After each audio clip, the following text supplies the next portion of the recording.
ഭൂമിയിലെ പണ്ഡിതന്മാർ ആകാശത്തിലെ നക്ഷത്രങ്ങളാണ്.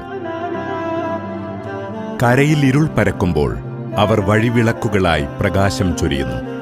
മനുഷ്യ സഞ്ചയത്തിന് നേരിന്റെ വഴി കാണിക്കുന്നു. ഭൂമിയിലെ മനുഷ്യരോട് കാരുണ്യത്തോടെ പെരുമാറുന്നു. കുട്ടികളോടും മുതിർന്നവരോടും ഒരുപോലെ വിനയത്തിന്റെ നേർരൂപമായി താഴെ ഇറങ്ങി ചേർന്നു നിൽക്കുന്നു.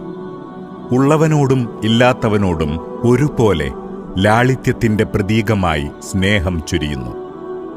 അങ്ങനെ ഒരാൾ കാലത്തിന്റെ കാവ്യഭാവന പോലെ യാഥാർത്ഥ്യങ്ങൾ നെയ്തെടുത്ത് അത്ഭുതങ്ങൾ വിരിയിച്ച് ആർക്കും പരിഭവങ്ങളുണ്ടാക്കാതെ ഈ ഭൂമിയിൽ നിന്നും പടിയിറങ്ങിപ്പോയ താരകം പ്രൊഫസർ കെ ആലിക്കുട്ടി മുസ്ലിയാർ.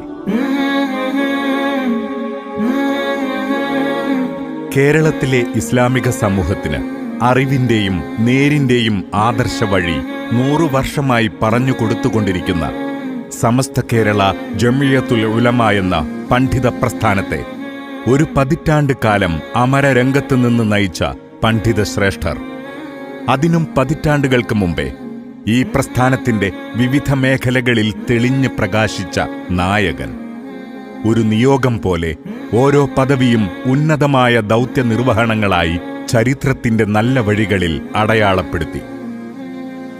1945-ൽ കുന്നത്ത് മൂസ ഹാജിയുടെയും ഇയാത്തുക്കുട്ടിയുടെയും മകനായി പിറന്ന ഉസ്താദ് അനുഭവങ്ങളുടെ കനൽ പഥങ്ങൾ താണ്ടിയാണ് ജീവിതത്തിന്റെ മഹോന്നതികൾ കെട്ടിപ്പടുത്തത്. പിതാമഹനായ ആലിഹാജി നടത്തിയിരുന്ന ഓത്തുപള്ളിയിൽ നിന്ന് അറിവിന്റെ ആദ്യ പാഠങ്ങൾ കേട്ടു തുടങ്ങി. 3 വർഷം അവിടെ പഠിച്ചതിനു ശേഷം തിരൂർക്കാട് മാപ്പിള സ്കൂളിൽ ഒരാഴ്ചയോളം ഔപചാരികമായി പോയി.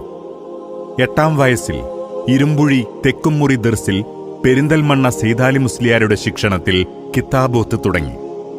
4 വർഷത്തിനു ശേഷം വളപുരം KT മുഹമ്മദ് മുസ്ലിയാരുടെ പുത്തനങ്ങാടി ദർസിൽ, പിന്നീട് അബ്ദുൽ ഖാദർ എന്ന കായി മുസ്ലിയാരുടെ അരിപ്ര ദർസിലും പെരിമ്പലം ബാപ്പൂട്ടി മുസ്ലിയാരുടെ പടിഞ്ഞാറ്റുമുറി ദർസിലും പഠനം.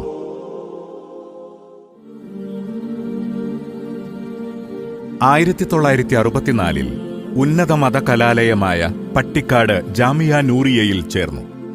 ഒരു കാലഘട്ടത്തിന്റെ ജ്ഞാനപ്രപഞ്ചങ്ങളായ ഷംസുൽ ഉലമ EK അബൂബക്കർ മുസ്ലിയാർ, കോട്ടുമല അബൂബക്കർ മുസ്ലിയാർ, താഴേക്കോട് കുഞ്ഞലവി മുസ്ലിയാർ, ജമാലുദ്ദീൻ മുസ്ലിയാർ, വെല്ലൂർ അബൂബക്കർ മുസ്ലിയാർ